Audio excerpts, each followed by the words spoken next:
Hello, everyone. Welcome to enVision Together, going to our next level of best. I have another exciting guest who's going to share with us about things and enlighten us in ways that maybe we haven't thought about so much before. This person today is Kat Newport, and I'm not going to tell you a whole lot more about her. She's going to go ahead and introduce herself to all of us. So, Kat, welcome to the show and tell us a little more about who you are. Thank you so much for having me here, Pamela. Great honor. Thank you so much. I'm an author, entrepreneur. I'm a mother of four. In this day and age, that seems to be a lot. Um, My children range in age from 9 to 28. Uh, Oh, Pop one out every 10 years. It keeps things interesting. Grandmother of two. I've been a partner for 23 years. And yeah, I've been in corporate a long, long time. wow. And I got to tell you, you do not look like you're a grandmother. You're doing good. You're doing good. Well, thanks for sharing something about yourself with us. I'm a mother of one and she's 31. So, um, I used to think I'd have a couple, but it just didn't work out that way. So carry on with my one, and I'm not sure if I'm ever going to be a grandmother. She's not sure, so, so it's That's all fair. good. I got two that are like, Mom, I don't think so. You're just gonna have to do with the two the sister gave you. So that's good. Yeah. All good, all good. Yeah, and we have lots of little ones in my family, so you can live vicariously. And I gotta say, sometimes I'm not even sure if I want to be quite honest. It's that mix. I don't know. But anyway, I thought I'd share a little bit too. So you do a lot around the issue and topic of conflicts. So we're going to start delving into that whole line of things. So educate us about conflicts overall. I know that you teach that not all conflicts are hostile. And in a previous conversation, you told me a little bit about that. And I was like, that's an interesting way to look at that. So I like my audience to hear a little more and actually to be a little more grounded around those things myself. Excellent. So, yeah, I'm one of those strange people who actually voluntarily kind of walk into other people's conflicts. So I'm a strange bird right out of the gate.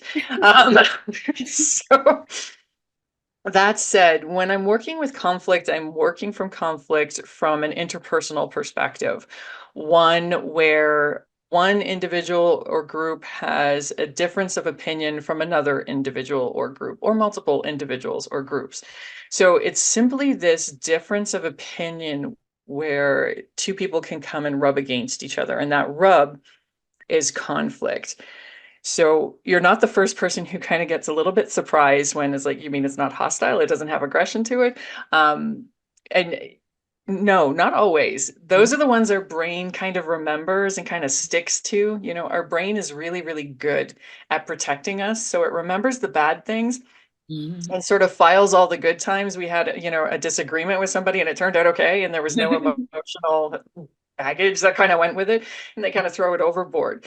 So the brain holds on to those negative ones, which is why they seem so explosively large in our heads. When I say conflict, it automatically brings, a story up or a person up. You get a vision of a face kind of thing. Mhm. So yeah, it's simply a difference of opinion. A difference of opinion. Yeah. And give us one of those mild examples, though. It's a difference of opinion. Which one of those things in life where, because I think on our phone, previous conversation, you said something about even perspectives. And I thought it was very interesting the way you expounded on that.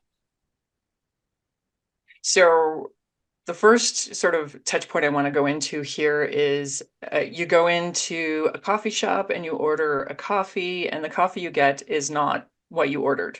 Mm-hmm. We now have a conflict. You wanted something, you didn't get something, and now you all have to deal with it. So you're in conflict. You Right. go to the barista saying, I wanted pistachio, I didn't want hazelnut, and they fix it. you've successfully had a conflict that you will probably not even remember at the end of the day. It Exactly. just sort of floats on by. So we find a lot of these conflicts in day to day where it's just a blip on the radar. You deal with it well, Hmm. and you move on. Hmm. So when we look at differences of perspective, either in a relationship at home or a relationship at work, it can simply be, well, I want you to turn in this report tomorrow by noon. You can't get it to me by then. You say, I can get it to you for 4 o'clock. Is that okay? That is a conflict. I want it earlier than you're able to produce it. Hmm. And how we interact to come to an agreement and move forward with that is how we manage that conflict and defines either healthy or unhealthy conflict. Love it. And that's exactly what I wanted us to get to because that was so important for me to open my eyes. I do view conflict as this big, huge problem. And, I'm a writer. I write plays, I write fiction. Um, so when I'm thinking of conflict, I'm not thinking so much about those subtle things, but you're gonna make me think about it. And that's gonna be good for my writing, quite honestly. Um, That I can help. and but I think it's so healthy to think about these little things that you just brought up as conflict. And I think most of us don't do that. And that's why I wanted to really draw it out in this conversation. So if I just go for Starbucks and, like you said, I wanted, I don't know, almond mocha or whatever, and they gave me hazelnut. Ugh, I can't stand hazelnut, by the way. It makes me nauseous. With no, you know what? I'm gonna go away from that one because that's a big conflict for me. No, I'm just joking. Hazelnuts. We can unpack that if you want. Sure. I'm just joking around here. But let's keep that with that analogy, that example. Um, I'm not thinking that I just dealt with a conflict and I just successfully got out of my conflict by getting my almond mocha instead of hazelnut. But if I take that mindset, that calmness, because I'm not having the same heightened emotions around that situation, unless someone's been really, really rude to me. Um, that that's not usually the case.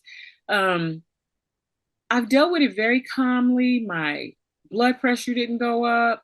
My But if I look at that as that was actually a conflict, now I can rethink and say that when something that I perceive to be huge, can I take that way of being into that setting? And I think that's important. That's an important connection for us all to make. If we realize that we are in multiple conflicts every day, but it's all in our outlook, how we perceived it, that's a game changer. So that's why I wanted to have you explain it the way you did to me the previous day. Very much so. It's all about how you frame it. It's been my experience working with clients, working with families, working in the corporate environment, that if when you're looking at a situation, 9 times out of 10, you're actually predicting the future as opposed to responding to the moment. Also, reframing the conflict to something a little bit more positive, because our brains have a tendency to predict what's going to happen in the moment based upon the baggage that we're kind of bringing into the situation. Because X person treated me this way in the past, you're obviously going to do the same thing, and that's never ever going to happen to me again. So I'm going to behave very differently, because I don't want it to happen again. So I'm not authentically engaging with you. I'm not authentically engaging in the event. I'm trying to protect myself because of something that happened in the past. So reframing conflict as an opportunity to build a relationship or be creative, even innovate, Mhm. changes the dynamic. It takes a little bit of that baggage out of the bag so you can engage in a productive conversation. Yes, very good, very good. So your professional career afforded you opportunities to be in positions to make decisions about people's work performance. Um, Tell us about that and how it may have shaped your ideas about uh, workplace conflict and resolutions. Workplace is an interesting spot to have conflicts because these people aren't super emotionally close and they're not, but you spend most of your waking hours with them. It's an odd space to be in. And when I first came into corporate, I was only 19. I was very, very young. This was a new thing. Mhm. And I can say I made a lot of mistakes. So I was working in HR at one point, managing grievances, and I was dealing with an individual who had been physically violent at work and had beat another employee. So I've got two employees, one who's an assault, it has been assaulted, and one who's done the assaulting. And it's my job to Mhm. sort through, Mhm. sort through.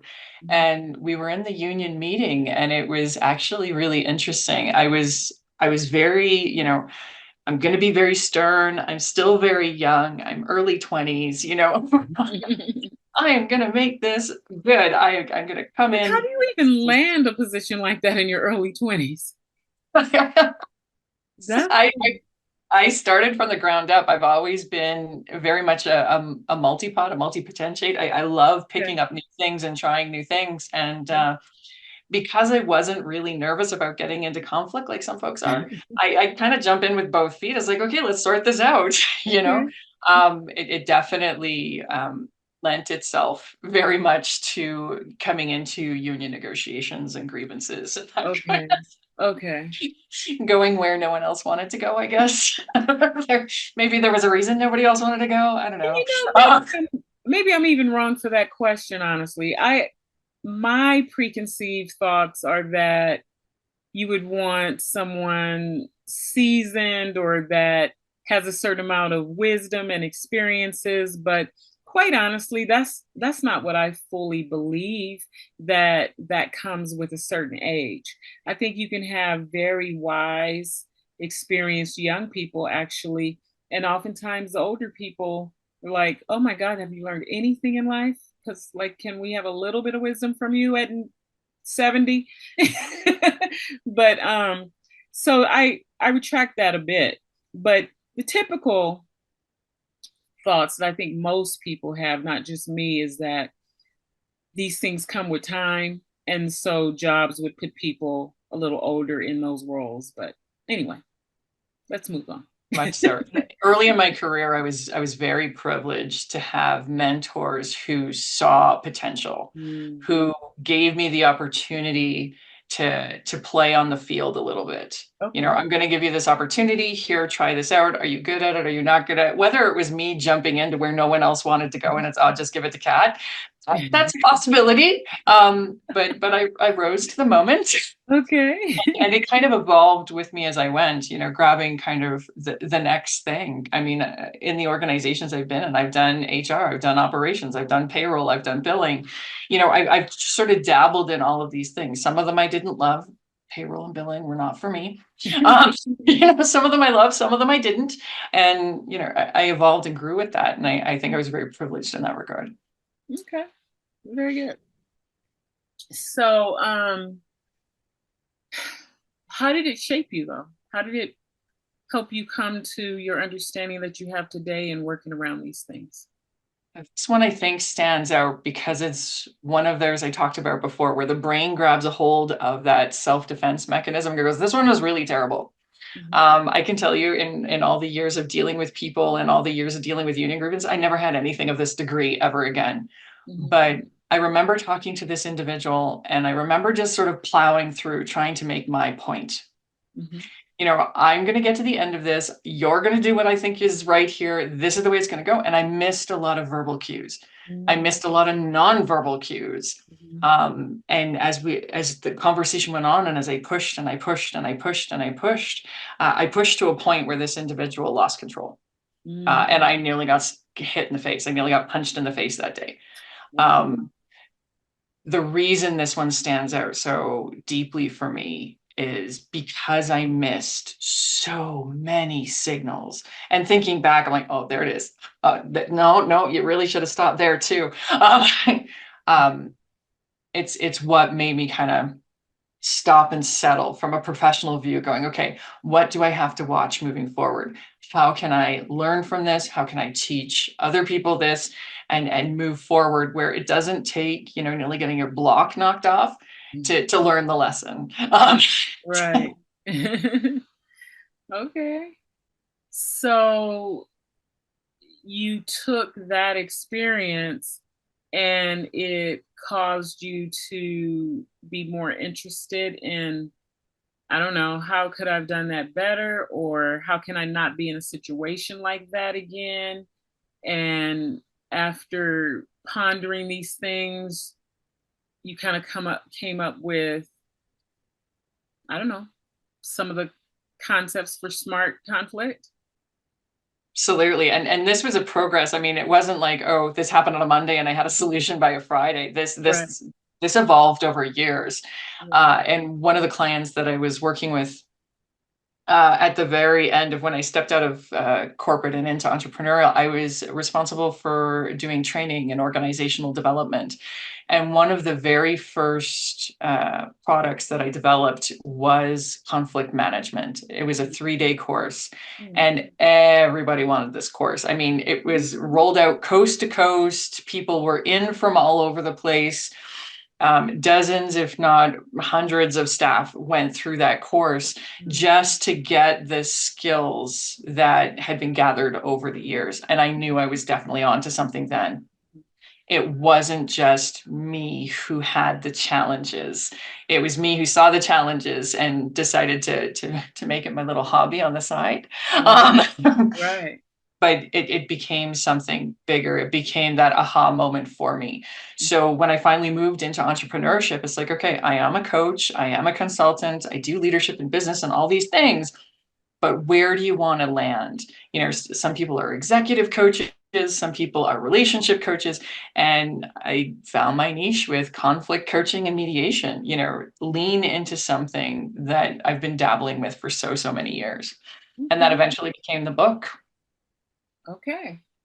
So, examples of situations you've encountered, one personally, one professionally, when you face difficult conflicts, um, and maybe it didn't go so well, but then it led you to your work now.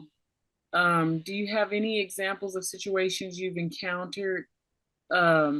I know you've shared, some. Does any other come to mind? Very much so. So I was working with a family who was in the midst of separating. So they were in the midst of a divorce, and chatting with them and trying to move, consciously uncouple and move forward in their lives. And we ended up with a sticking point. We just had this sticking point. There was a gift they got for their wedding. And it was a punch bowl or something. It was, something that, you put it in the back of the cupboard and you never really think about again. It was nice to get, but how many times do you use a punch bowl, really? And this was a intense kind of, I want it. No, I am going to have it. You cannot have this punch bowl. And it took a little while to unpack, well, why is the punch bowl important to you? What does it mean to you? And it ended up being very much, well, this punch bowl we would have used at family events. Mm. When we had the children come over and bring the grandchildren over, this is something that we would use in our future. And it wasn't about the punch bowl. It was actually a grieving process about, okay, this is representative of the family we'd have in the future. Mm. This is representative of the family that's today breaking apart, and we're never going to get to. And I found that quite profound. So it really started me thinking about understanding why you're in conflict, which is the first step of smart conflict. And it was the first step of the workshop. Understand the situation you're in and why this is so important to you to have this conflict. So it goes back to, are we really arguing about, I don't know, the punch bowl? Or is it a larger concept? And it goes back to something you said earlier too about how much of the past is getting involved with the present. And then you mentioned just now, how much is it just even projecting into the future, things that haven't even happened that you're allowing to be a current conflict. That's almost anxiety. It's like fearing or fearing something that hasn't even happened and is somehow part of the conflict of today. Wow, ooh, that actually is in essence a type of definition of anxiety. Because anxiety is all about what hasn't happened, but it's creating a problem for you right now. Problem is a conflict. You can't move forward. You can't make decisions, or you're, I don't know, somehow hindered by this thing in your head of what might happen. That's the very definition. You've hit it right on the head. The very definition of unhealthy conflict. It's the Mm. conflict you get stuck in. That I don't want to move forward because I'm scared to move forward, and we can't move backwards because of all of these things that happen, and I don't know what to do, and I'm just going to sit here and snipe at you for all of these things, and I'm going to, gossip to everybody else in the office about all the horrible things you do because I'm scared to move forward with you. Mhm. The emotional toll might be too big, so I'm going to avoid it altogether, or the emotional toll is too big to move forward, so I'm just going to snipe at you in the moment because that's comfortable. Mm. So, and that's step two of smart conflict. Understand those emotions. I mean, so much conflict can be mitigated or avoided through that self-awareness point. And you talked a little bit about that anxiety, about that projection into the future. Being self-aware of what it is you're actually looking for out of this relationship in this moment, super important in conflict. Mm. Wow. Okay. Well, thanks for sharing. So, in your opinion, how can how can leadership skills and conflict resolution intersect to benefit individuals trying to or striving for their personal and professional growth? Leadership and conflict go hand in hand. It's 38 to 42% of a leader's time is actually spent managing conflict. That's a huge chunk. That's massive. It is. But only 40% of businesses actually train their staff on how to deal with conflict. Mm. So 60% of the North American population is spending 42% of their time doing a job they've never been trained to do, Mm-hmm. It's which true. is massive. So leadership is hugely impacted by how effectively you manage conflict with yourself and between your team members, coworkers, and even your boss. So we're back to this whole framing concept.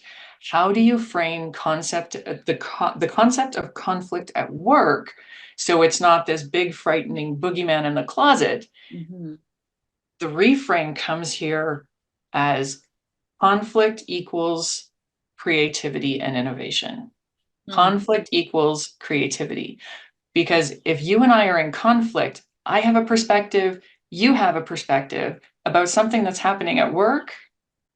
Well, if I'm thinking about what you're thinking about, and you're thinking about what I'm thinking about, we're both now thinking outside of our boxes. Mm-hmm. And the chances of us coming up with something more creative than we would have if we lived in our tiny little box Mm-hmm. is easier. It's more likely that together we're going to find that solution if we actively listen to each other and try Yeah, to move forward together. that makes sense. That makes sense. It's almost like I don't know, co-creating. Um,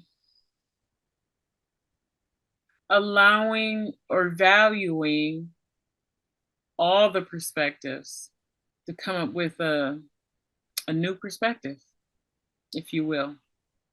Um, you know what I was thinking about though while I was listening to you is my mind went back to the example of the little conflicts that we don't typically see as conflicts.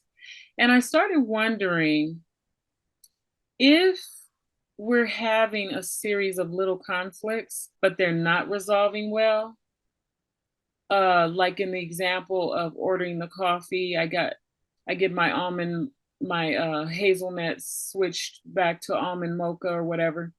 Um,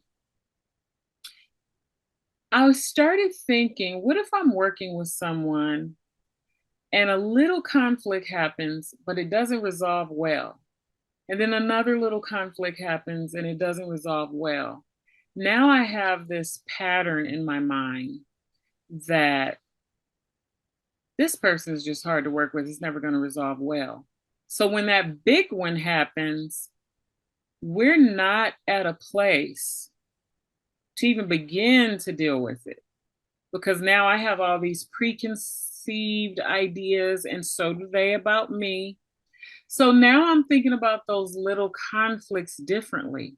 I was kind of all excited about it at the beginning of the conversation because I won. I got my almond mocha. But I hadn't considered at the beginning of this conversation about those little ones that's not a win. And how are we internalizing those little ones that are not a win? And is it setting us up to be a ticking time bomb for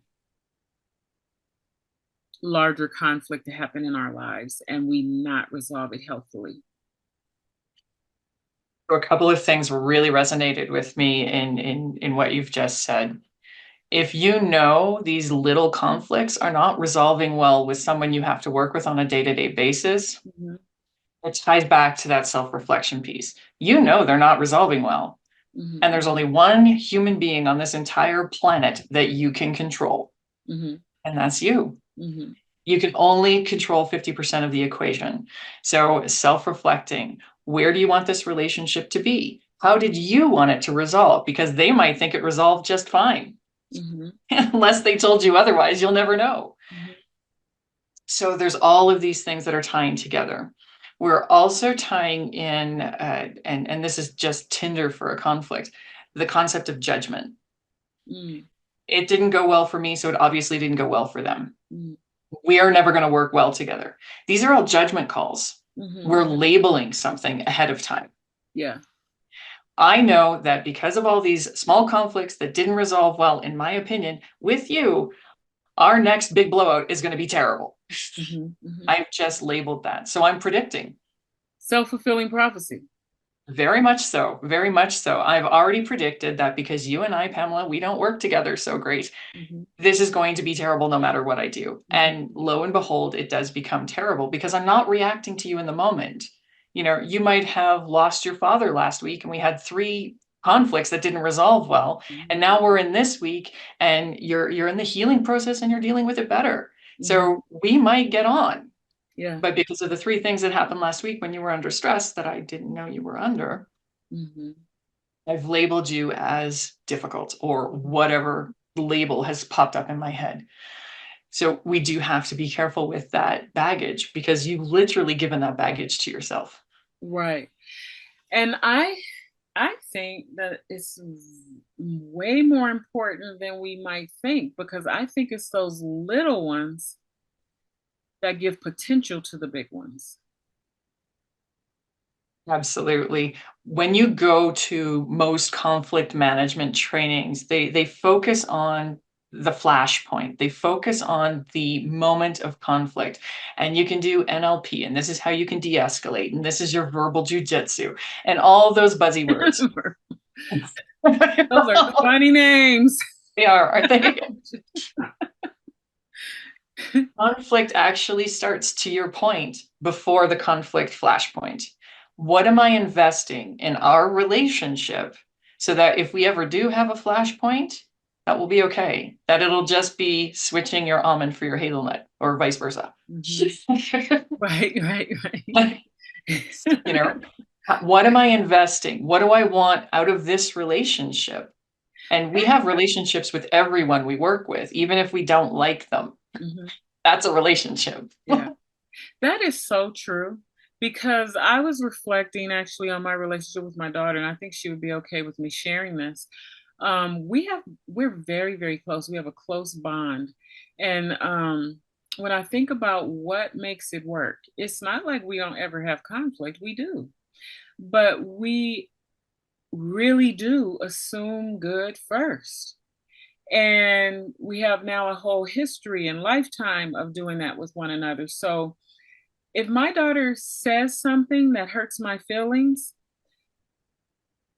my brain automatically says, but she would never do something that purposely hurt me like that. So I'm already giving her credit. So now I can go talk to her and say, hey, when you said that, it really hurt my feelings.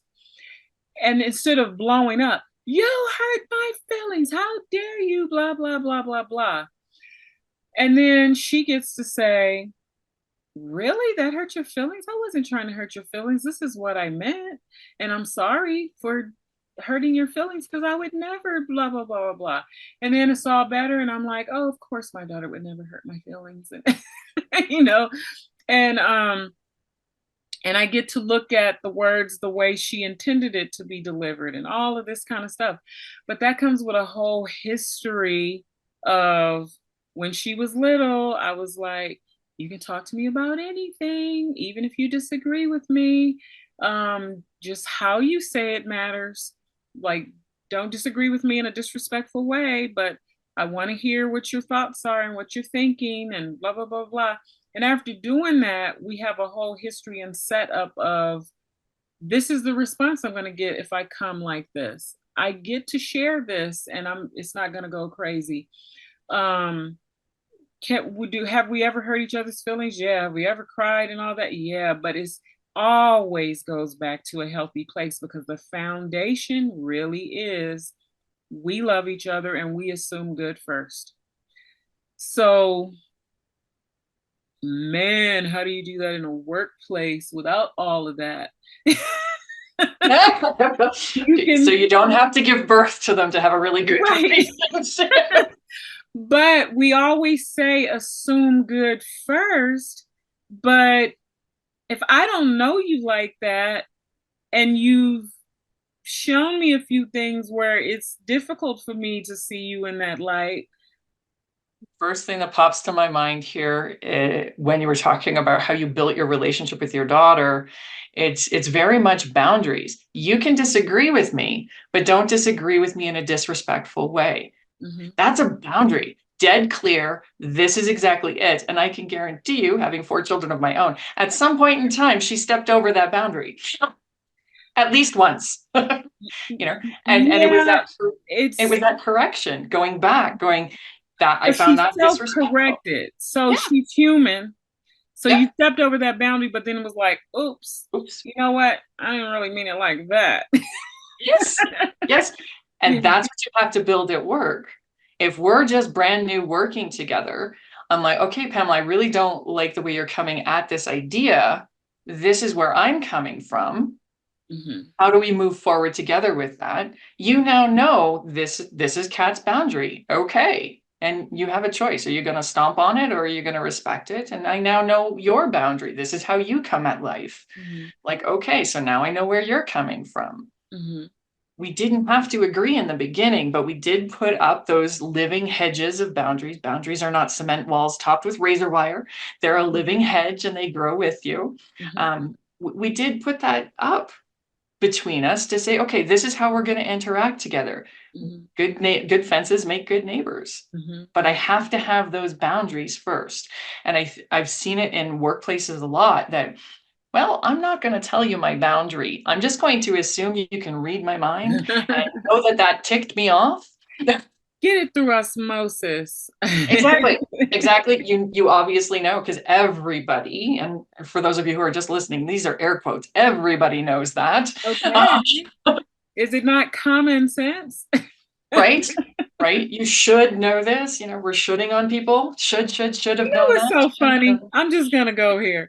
Before we started recording, we were talking about how our approach is a little bit different, but we're actually not so different as we start talking.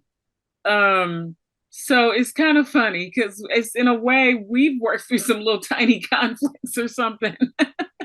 And I don't know. It's actually a really delightful conversation. Not that I didn't expect it to be, but I think we have almost embodied what we're talking about to some extent, a small extent, because it's not like we were ever in any real conflict.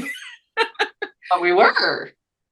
I had a Not perspective and you had big, a perspective. not No, no, big. it was a latte. It It was a was latte. more, yeah, it was a latte. It was like, is it gonna be hazelnut or almond? And I think we made hazel almond.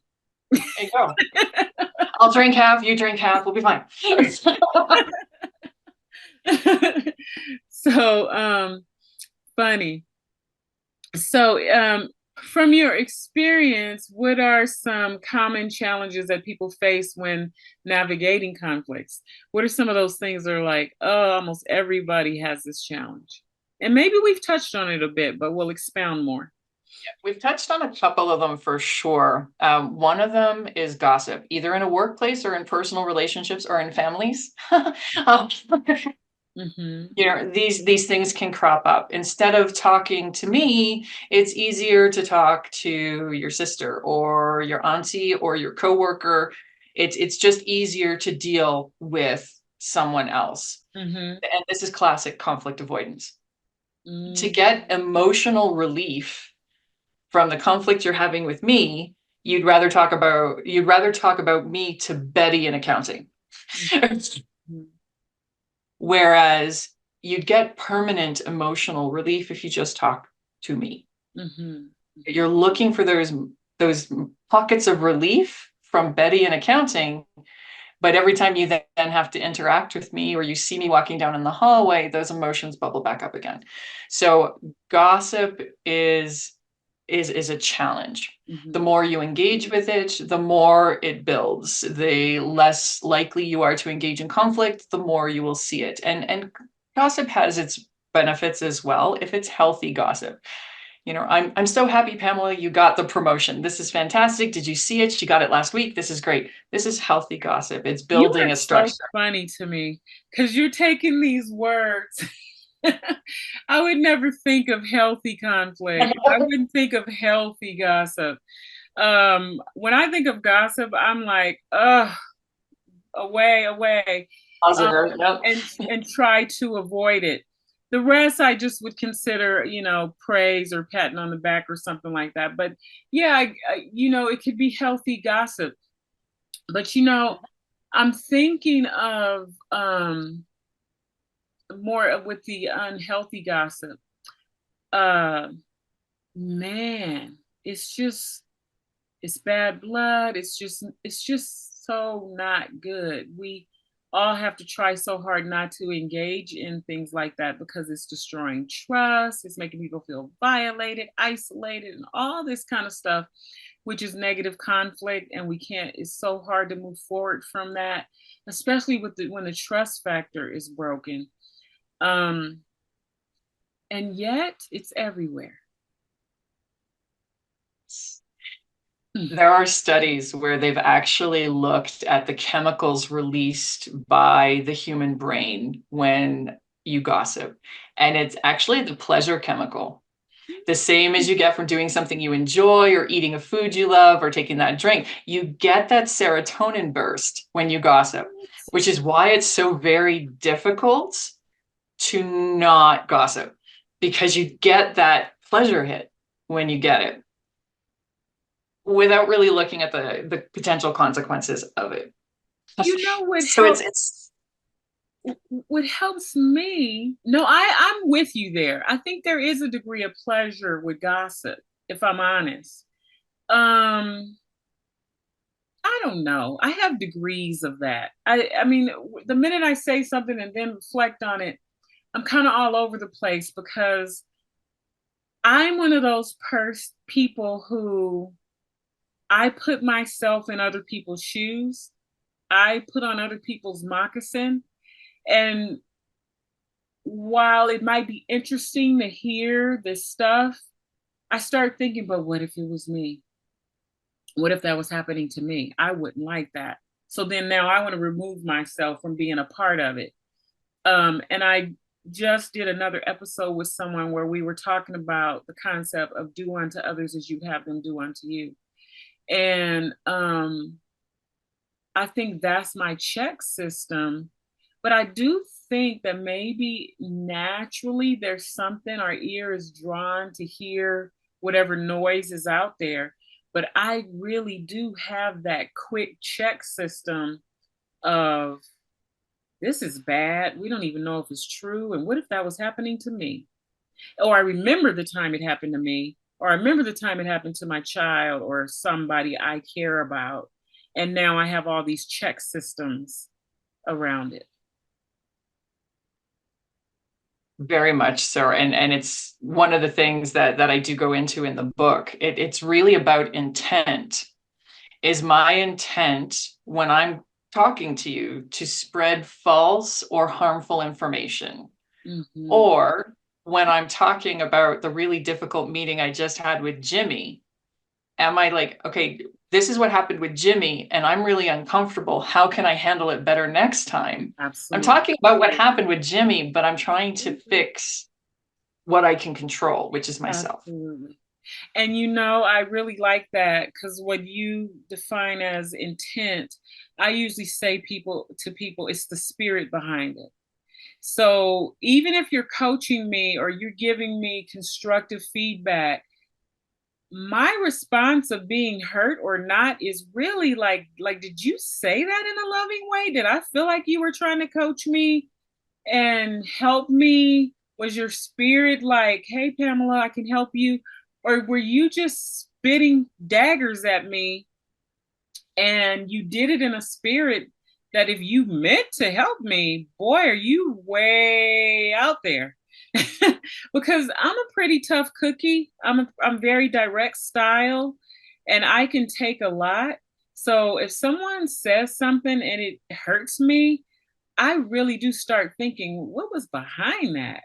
Because for some reason, it's hard for me to receive this from you because whereas normally I can hear feedback where I need to correct something, this is rubbing me the wrong way because um, usually if we peel back, people might have been dealing from a place of jealousy. People might have been competing, or they just don't like me or whatever.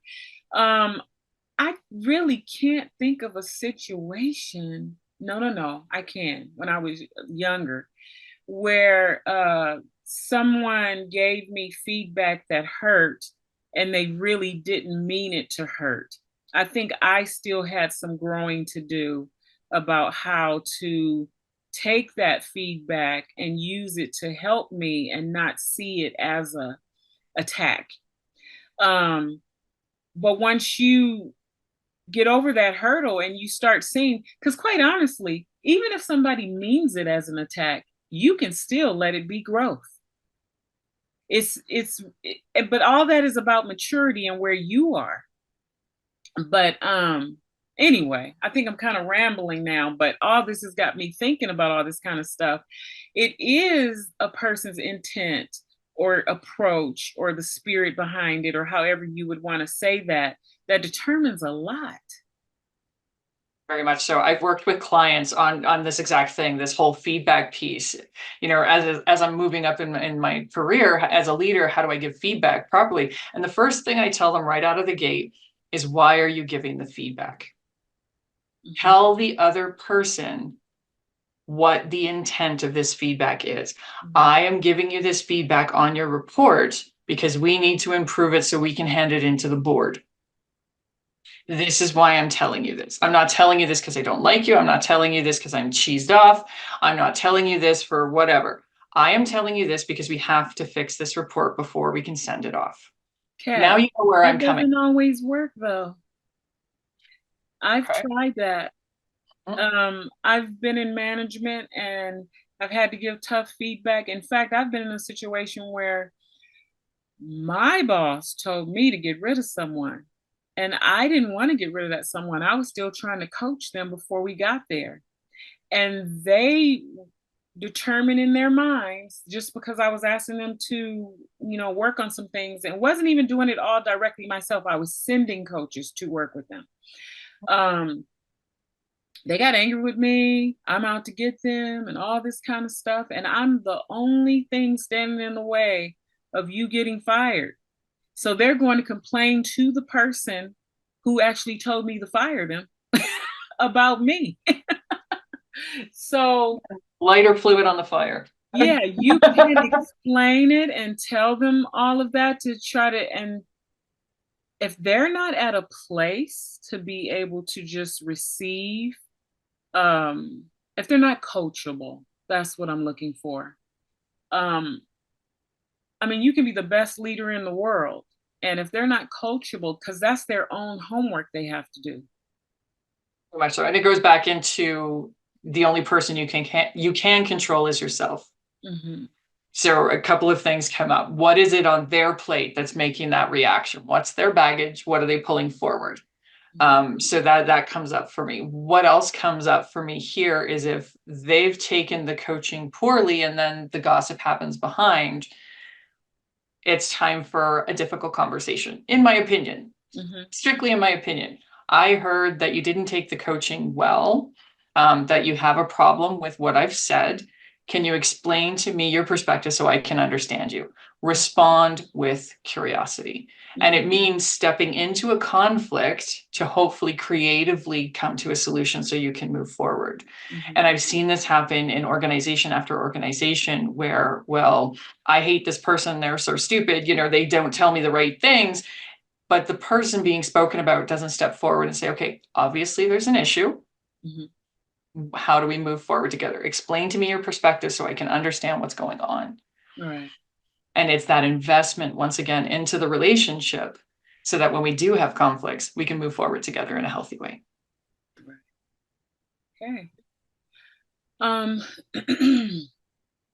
so how should we approach conflicts that are largely rooted in generational differences and perspectives within a family setting?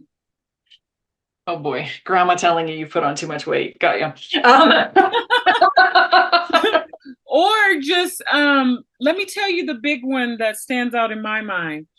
My grandmother's generation, that you don't talk about anything. You brush it under the carpet. I'm offended that you even asked me that question. And then my generation, I was that person. I had to ask because I'm just curious, really.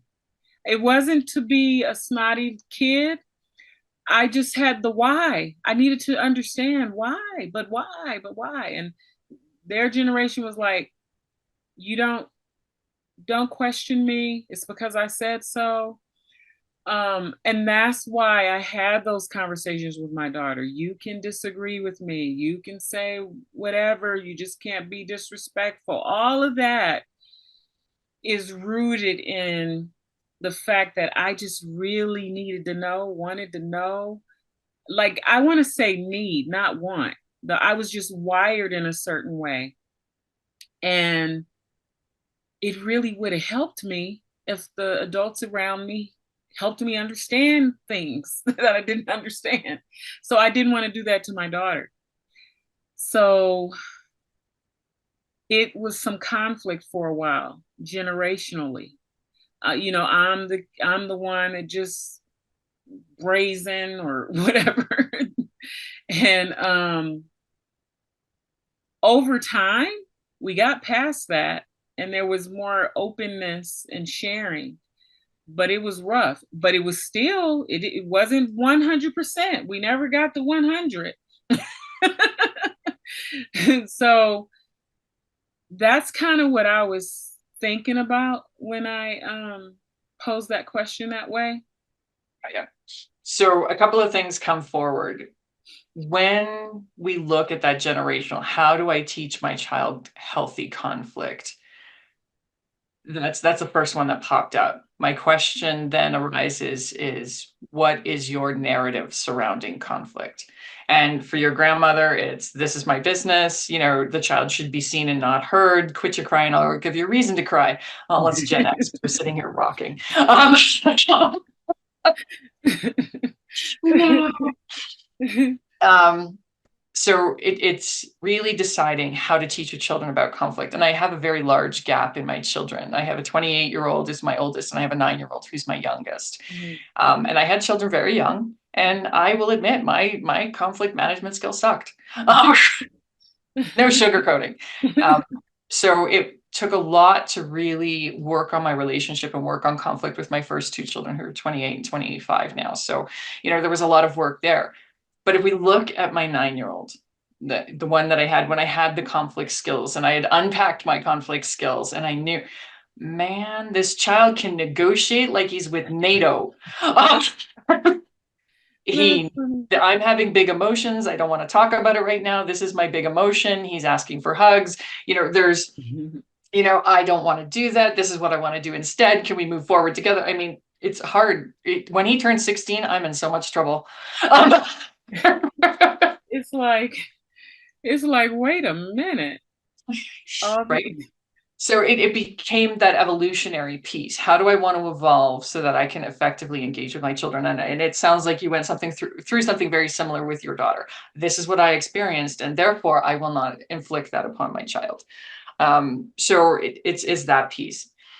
The other piece that resonates for me is you never got to 100%. So what is that relationship as an adult in a family dynamic? What is the relationship supposed to look like from your perspective? What are you expecting that relationship to be? Are you expecting that skipping down the yellow brick road holding hands kind of relationship with your grandmother? Or are we just, gonna white knuckle it through the family reunion with Uncle Jim? Just where do we want this relationship to be? And that comes back to boundaries. I really want a close relationship with my siblings, but my brother's wife, maybe not so much. Trying to figure out where that is and how you establish that, and then invest in the relationship you want to have. So those are the two pieces that came forward for me. I think I reached a point of, I think I reached a point of satisfaction. Even though it wasn't 100%, it was satisfying in the way that we had moved tremendously from where we started. And I think part of me accepted that it may never be 100, and I was okay with it. It's almost the type of thing where when we reach a certain point or a certain topic comes up, we know it's not going to go too far. And I don't know that it matters that much to me if it doesn't go too far. But it's those places that really, really needed to be talked about for, like, say, even healing to take place. Those kind of things I wouldn't let go. I was a stickler about. So maybe that's why I would even use a word like satisfying. That's a great level of self-awareness. Just seeing that and knowing that good enough became good enough.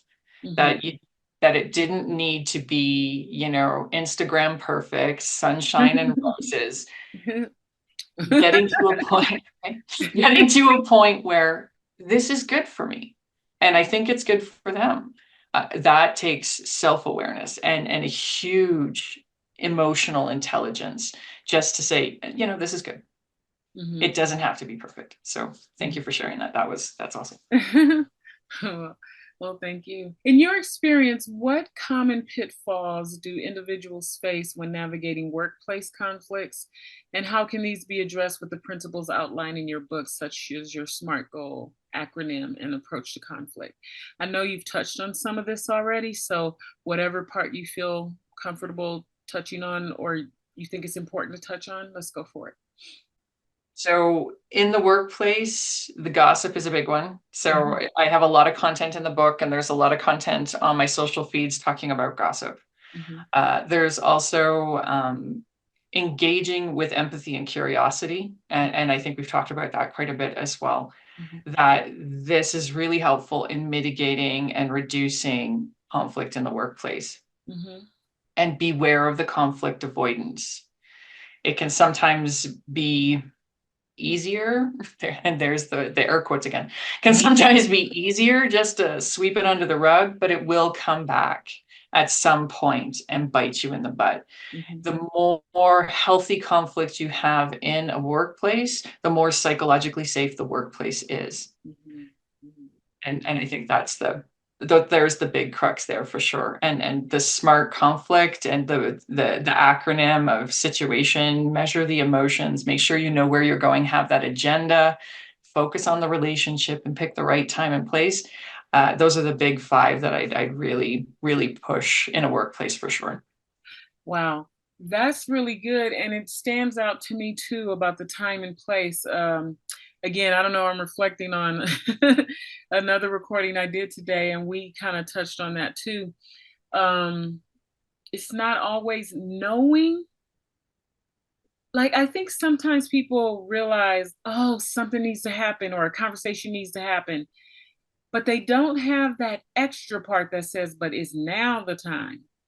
Is this the place? Um, Hold on to it. Pray a minute before you go there. Just, don't just say, well, if I have this epiphany, I must be the person. Sometimes it's not even you that should be doing it. Just because it came to you doesn't mean it's your place. So I think that time thing and time and place is so important, even in predicting how it might turn out. um Considering again the other person, putting on the other person's moccasins, so to speak. We're both good with the air quotes, by the way. We're air quoters. But anyway, that's so important. So our first response is always to look at things from our perspective. But fighting that or holding back from that or understanding that that's not the only perspective that needs to be brought into the space. Did you take the time, and what level of understanding you have of the other person? Did you try to apply that to see what would be right? And then once you're in that situation, to learn more of what might be right to determine how the talk needs to go. Um, what is going on in their life. Like you gave the example, somebody died a week ago, but I'm beginning to heal 2 weeks later. Different response, although it's not going to be 1 or 2 weeks, but we know that. I follow the example. All of those things are so important. So you really do have to be kind of like emotionally smart. Um, And I don't know how much of that is natural and how much of that can be worked on, but I'm a believer that anything can be worked on and you can improve to some extent.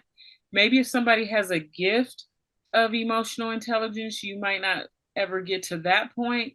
But I think we can grow in just about every area if we apply ourselves to really understand and want to. Agreed. The pause button is your friend. Pause before you get into conflict, hitting pause during conflict. If you're getting too hot, step away, grab a glass of water, grab a coffee.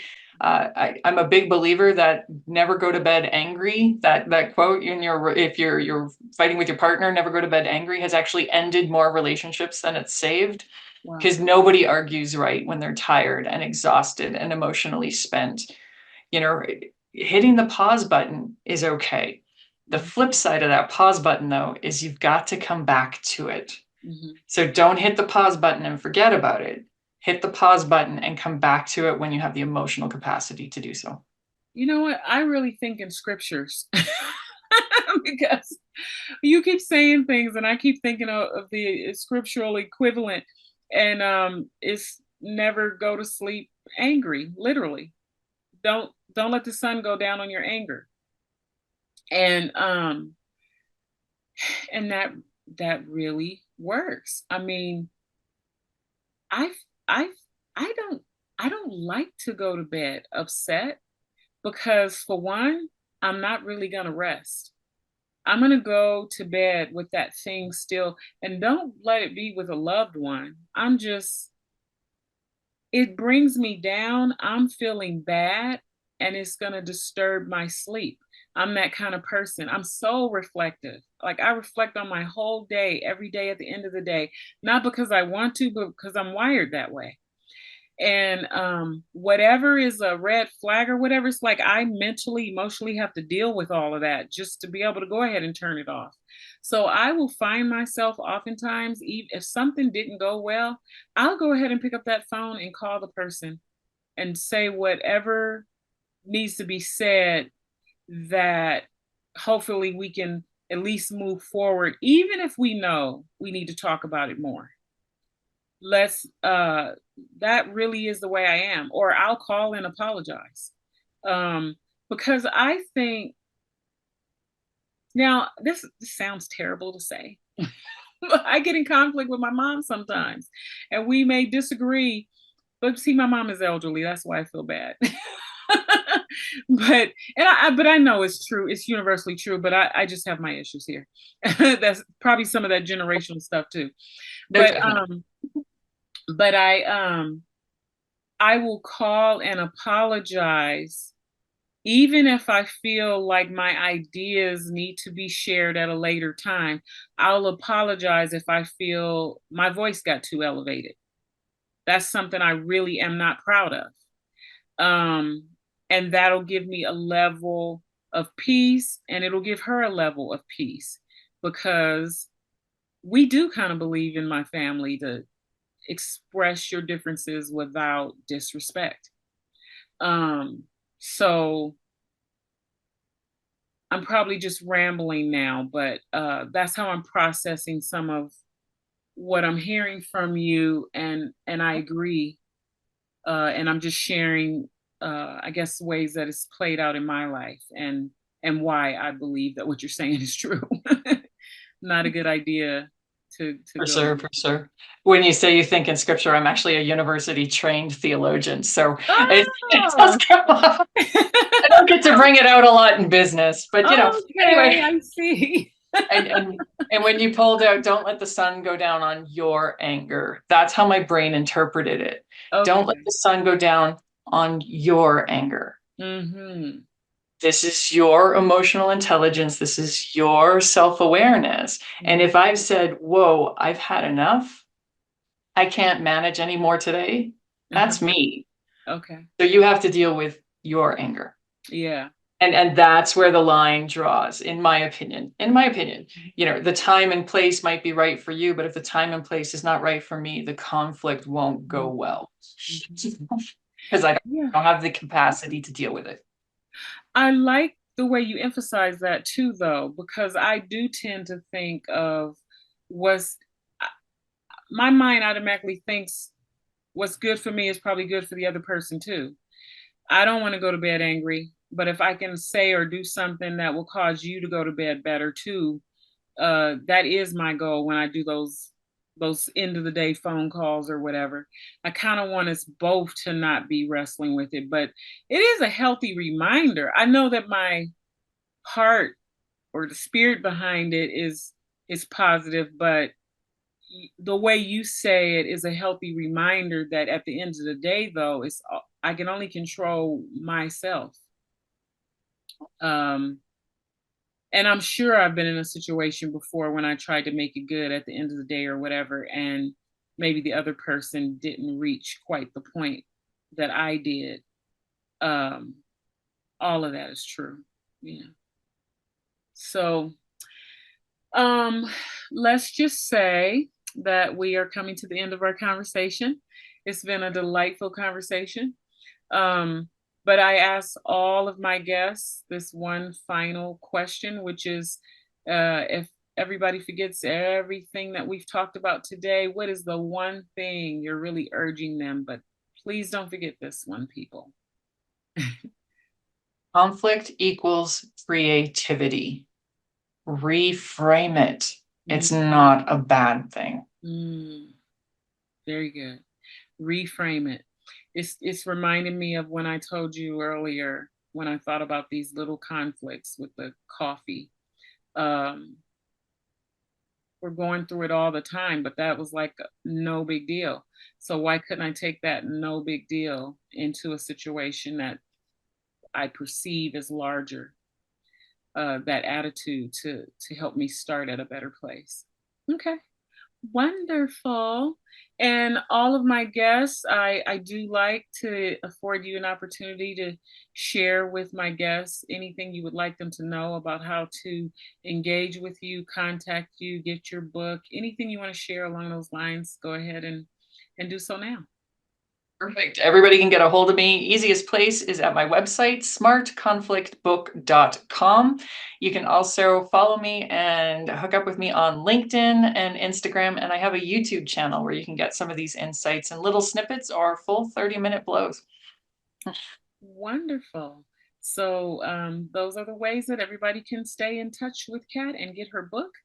I hope that this conversation that we've said something that really has your thoughts going and makes you want to learn more and get the book and get in touch with Kat. So I thought this was a very informative and funny and conversation. So thanks so much, Kat, for being on my show. And I hope all the best for you. Thank you so much for having me. This was a great conversation, Pamela. Thank you. Wonderful.